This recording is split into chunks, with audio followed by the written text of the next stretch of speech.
Intéressant.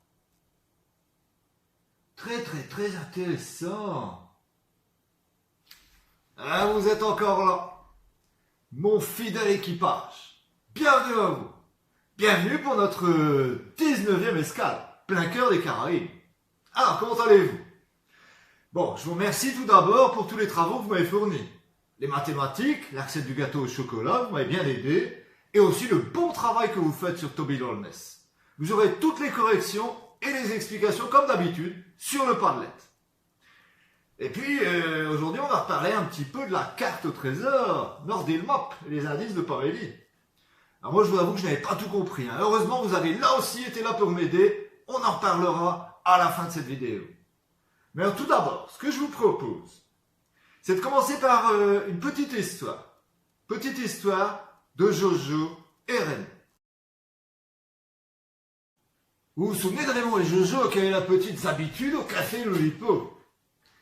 Et bien, quelques semaines plus tard, Jojo rentre au café et il voit son ami Raymond attablé à un coin, l'air un peu mélancolique. On peut dire qu'il avait vraiment le moral au fond de la chaussette.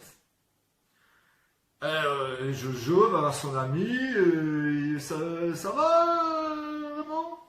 Ouais, ça va, tranquillement. Il sirote un petit tropico. Et ben, qu'est-ce qui se passe? Je vois bien que tu n'as pas l'air dans ton assiette.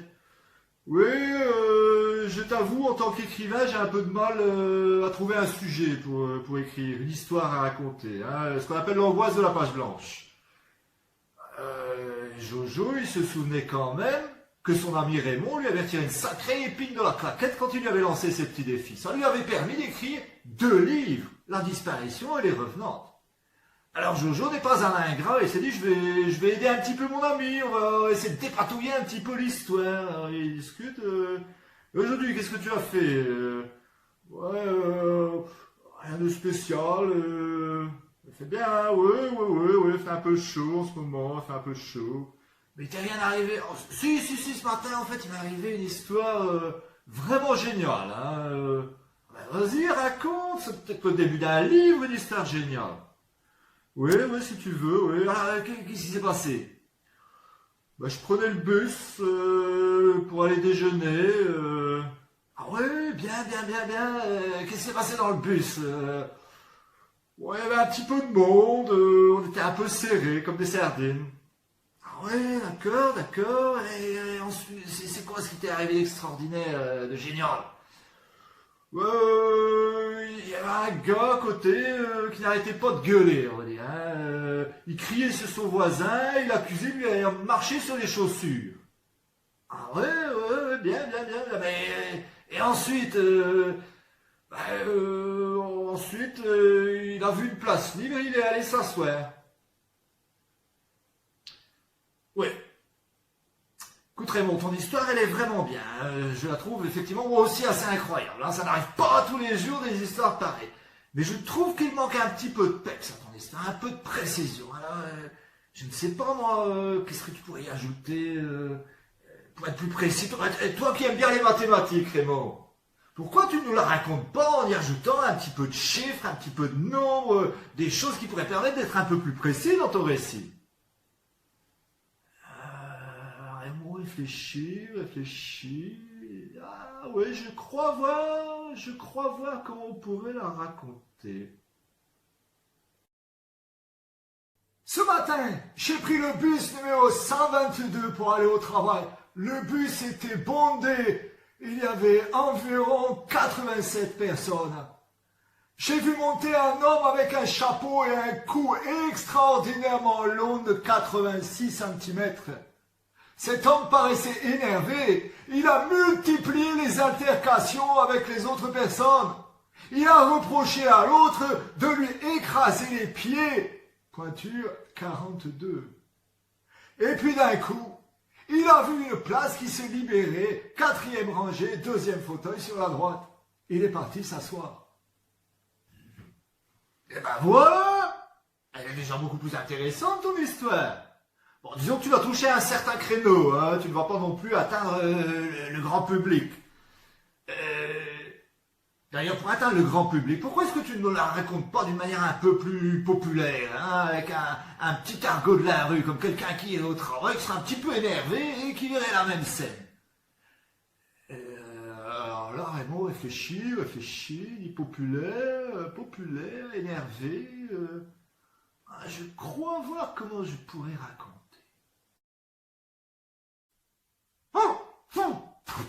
Salut! L'autre jour, je prenais le bus pour aller au Turban. C'était plein des pecnos dans ce bus. Et d'un seul coup, je vois monter un daron, avec un coup, t'aurais dit de girafe, et un petit capot sur la tête. Et ben voilà, type, quel daron! Qu'est-ce qu'il commence à faire? Il commence à râler sur tout le monde parce que monsieur, on lui marche les panards. Alors vas-y que je râle par-ci, que je râle par-là, que je fais un esclandre. Alors, bon d'un seul coup, il s'est mis à zioter, il a trouvé une petite place au fond, monsieur est parti poser ses fesses. Alors là, mon Raymond, j'adore. Franchement, j'adore. Génial ton interprétation. En ce petit accent populaire, tu sais, ça m'a fait penser à Tata Jackie quand elle est dans la file d'attente au GB. Alors là, je crois vraiment que tu commences à atteindre des hauts sommets, hein, ça commence à prendre de l'allure. Ben maintenant, il va peut-être falloir que tu vises l'international. Hein, ton roman va peut-être prendre une ampleur à laquelle tu ne t'attendais pas. Moi, je pense que pour l'international, il faut que peut-être que tu nous racontes cette histoire à l'anglaise.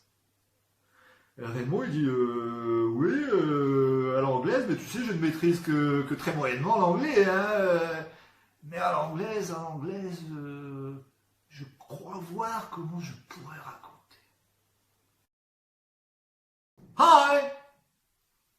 One day, vers midi, je take a bus to go at work. Okay? In the bus, I see a jeune homme, a young man with a great neck and a hat. Suddenly, the man becomes crazy, yes, because he accused another man to écraser le foot, okay? Écraser le foot. Then, alors, he see a place, une place in the bus, and he go to the place and sit down. Alors Raymond, quand il était parti, on ne pouvait plus l'arrêter, hein. Toute la nuit, Jojo et Raymond échangeaient un petit tropico, une petite histoire, un autre petit tropico, une petite histoire. Et Raymond, il te racontait toujours la même histoire. Une fois, comme si c'était un Marseillais. Une fois, comme s'il était une duchesse. Une fois en mode interrogatoire. Une fois peut-être en utilisant ses 5 sens, c'est-à-dire en mobilisant les couleurs, les odeurs, les bruits. Plein d'histoires différentes. Et à la fin de la nuit, ils avaient raconté cette histoire de 99 manières différentes. Et bien grâce à ces 99 manières, Raymond a pu publier ce livre, Exercice de style.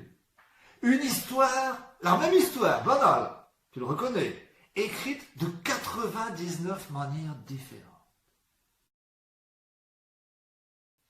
Alors maintenant, je vais te lancer un nouveau défi. Est-ce que tu serais capable de me raconter de plusieurs manières différentes une même histoire? Alors je vais te proposer 2 articles de journaux que j'ai lus récemment dans le journal. Le premier, c'est l'histoire d'un enfant de 12 ans qui a appelé le 911 pour l'enfance maltraitée parce que ses parents lui avaient fait une salade et qu'il n'aimait pas ça. La deuxième histoire, deuxième article de journal, c'est l'histoire d'un gars qui joue au boomerang, qui se l'est pris dans la figure et qui a porté plainte contre lui-même. Alors je te fournirai le texte de ces 2 histoires. Tu verras, ce sont des simples articles de journaux, assez courts. Et je te demanderai d'en choisir un et de me le raconter d'au moins 2 manières différentes. À toi de choisir la manière avec laquelle tu souhaites le raconter. Je te ferai des propositions là-dessus. Alors maintenant, je te souhaite bon courage, à ton stylo et amuse-toi bien. Vous vous rappelez des indices que nous avait laissés Pamélie pour trouver 3 villes sur cette carte afin de trouver la clé pour ouvrir ce coffre? Alors merci à vous de m'avoir aidé parce que je n'étais pas très au clair là-dessus. Hein. La première ville, souvenez-vous, il fallait trouver le point de départ et le point d'arrivée de notre aventure. Ah, effectivement, vous avez trouvé que nous étions partis, nous allons bientôt revenir à l'île. Alors l'île, nous le trouvons ici. Merci bien. Je vais faire un gros point. Ensuite, plus au sud, il fallait trouver deux villes dont le nom forme un palindrome. Palindrome. Alors vous avez tous pareil, bien compris ce qu'était un palindrome et ce qui nous a permis de trouver les villes de Odo et Été. Bon, à la fois on n'est pas plus avancé. Hein. Je ne sais pas trop ce qu'on va faire avec ces 3 points. Je dois vous avouer quelque chose. On s'est revu avec Pamela hier. Ouais. Sur la plage, on a fait un petit jeu carré. On a fait aussi une petite partie de Scrabble.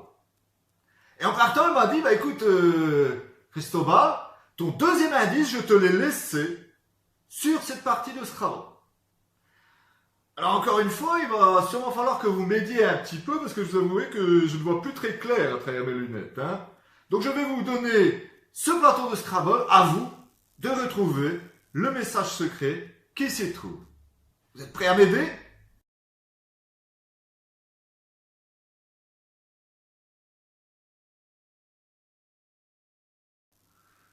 Il ne me reste plus qu'à récapituler toutes les activités que je vous propose pour ce lundi. Pour lundi, tu vas devoir choisir parmi l'un des 2 articles que je posterai sur le Padlet, soit l'histoire de l'enfant qui appelle le numéro pour l'enfance maltraitée parce qu'on lui a servi une salade, ou bien l'histoire de l'homme qui jouait au boomerang et qui a porté plainte contre lui-même. Tu devras réécrire cet article de 2 manières différentes en choisissant parmi les styles que je te propose.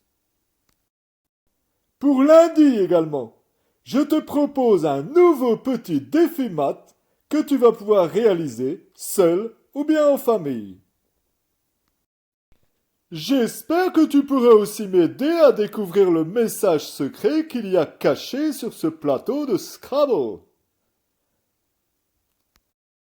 J'ai vraiment hâte de découvrir la clé et de savoir ce qu'il y a caché dans ce coffre. Eh bien voilà, vous avez tout le week-end pour effectuer tous ces petits travaux et surtout, hein, j'aimerais qu'on avance un petit peu pour enfin savoir ce qu'il y a dans ce coffre au trésor, ce livre magique. Alors il ne me reste plus qu'à vous souhaiter une bonne fin de journée et n'oubliez pas,